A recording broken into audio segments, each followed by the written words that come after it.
So our next speaker is Rasheed Ahmed.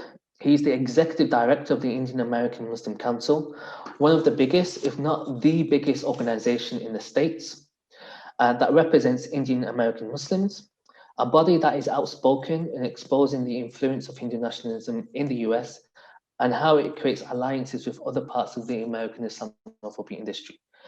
It is an honor to have you with us, Rashid.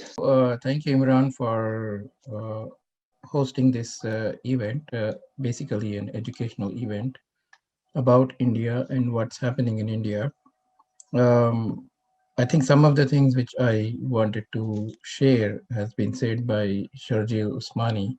But what is ironic is somebody like Sharjeel Usmani, who is, as you mentioned, I didn't know that he's in hiding from Indian government because he has at least two warrants from two different states. But his voice or his words are being heard globally. I think this is something to pay attention to. It's what's happening in India is not remaining in India, and it will not remain in India. It will be heard and seen globally. I think this is a clear evidence that no government in this age and time can keep whether it is good, bad, or ugly within their borders. It will be known to the rest of the world, and sooner or later they will have to answer for it. I think Sharjil's voice and Sharjil's views, what you have read, is a clear testimony of that. That India cannot hide, whether it is good or bad or ugly. Um, I just wanted to, what is the big issue about, one party or other party in any country having a dominant role? Many countries there are that have overwhelming majorities and they rule according to their party platforms. I think that's perfectly fine. I think it's a democratic right or democratic process that if you are elected by majority of the votes, you have the control. It doesn't mean that you have the right to crush minorities or those who did not vote for you. That's not democracy. But India is practically, India can say, and we hear from many other diplomats that India is the largest democracy, but that's remain to be seen in near future. Right now, it is not. Um, but before I get into that, uh, let me just share why we should be worried about BJP being in power and having the control it has. That a average young Muslim like Sharjeel Usmani, just because he disagrees with the views and expresses his perspective on politics and basically questions what's happening in India, has to hide. That is India. That is not democracy. Why? Because the ideology of the BJP. I would like to. I would like listeners to understand that BJP is part of RSS. There is no distinction between BJP and RSS anymore. It used to be 20, 25, 30 years back, but not now. BJP and RSS are same. They are just uh, if you hear that BJP is the ruling party in India, just think that it is RSS is the ruling party of India.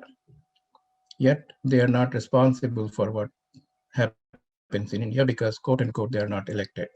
But what happens in India is what RSS wants. And what is RSS? This is RSS ideologue.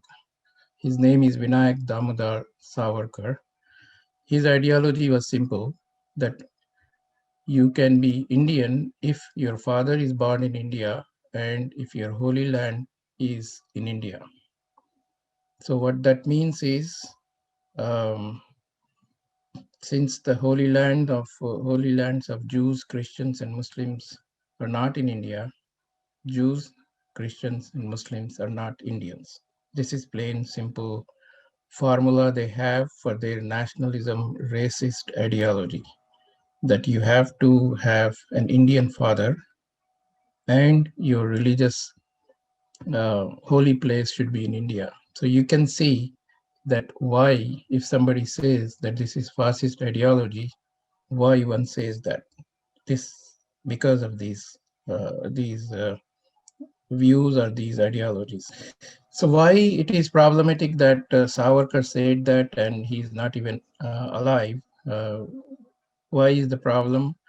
Because the current Prime Minister of India not only believes in that ideology, but pays respect on a regular basis and doing all it can to implement that.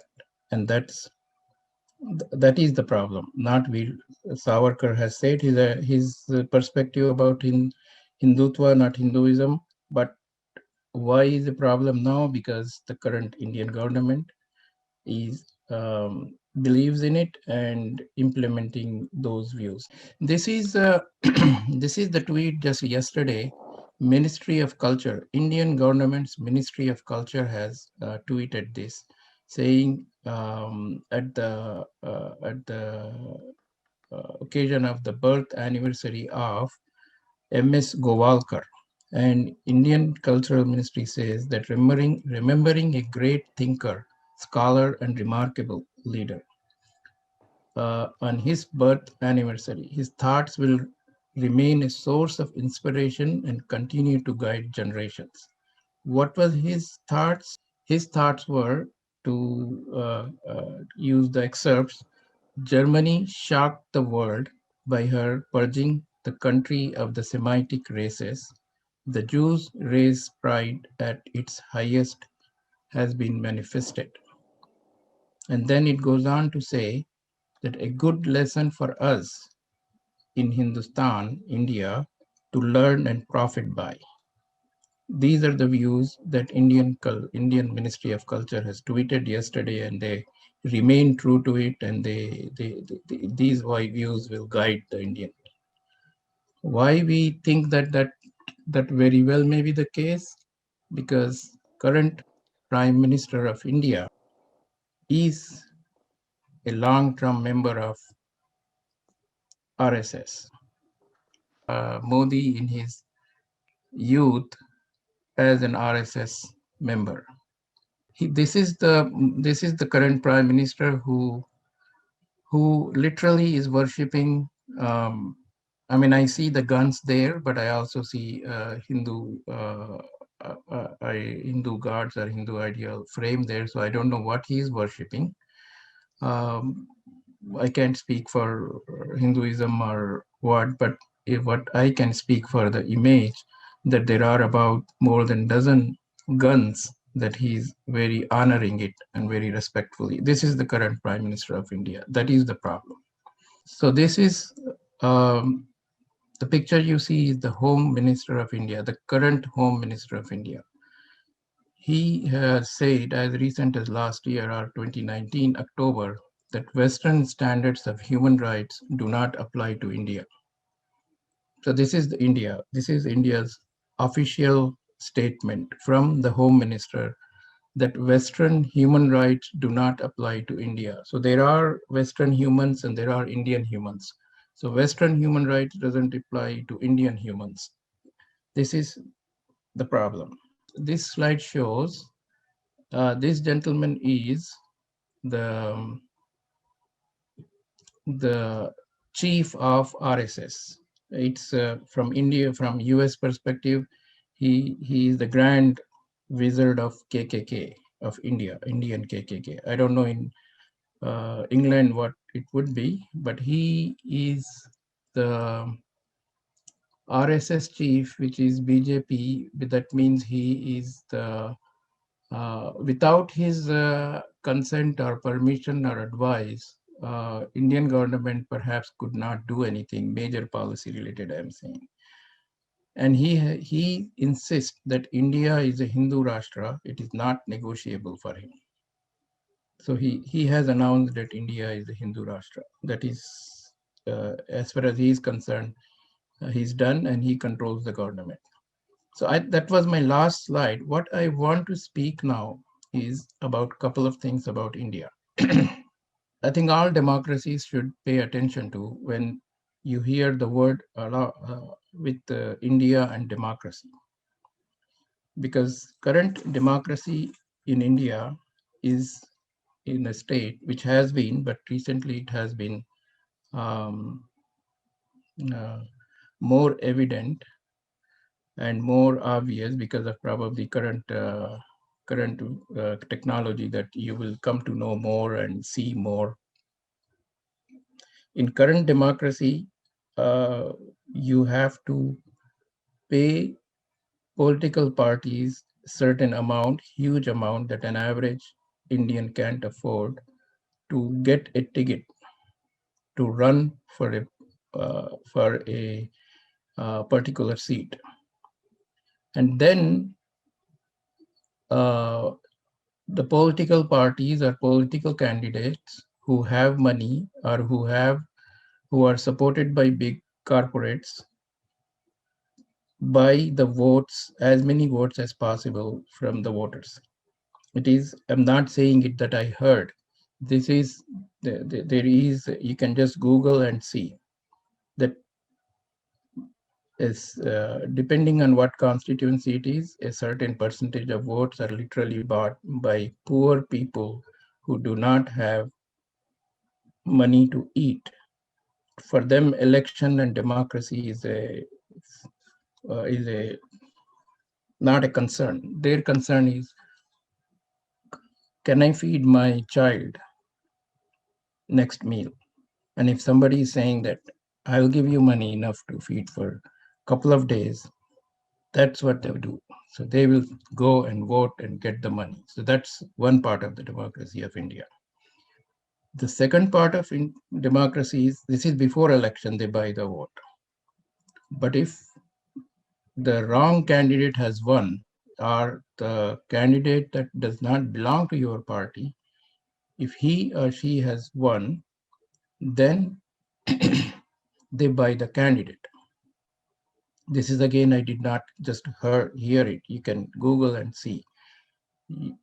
You can buy the winning candidates before the next government is formed. So if you are in a minority and if you have enough money and if you are in government, then you can also threaten them with all sorts of uh, legal problems, because many of the candidates who gets the ticket, who actually run for the election, have criminal records. Again, this is not I heard. You can go and Google a organization called Association for Democratic Reforms.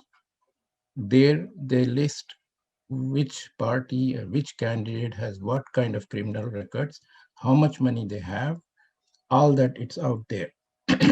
So if a candidate wins other side of the party, then you can actually buy that candidate, threaten them, and buy the candidate until enough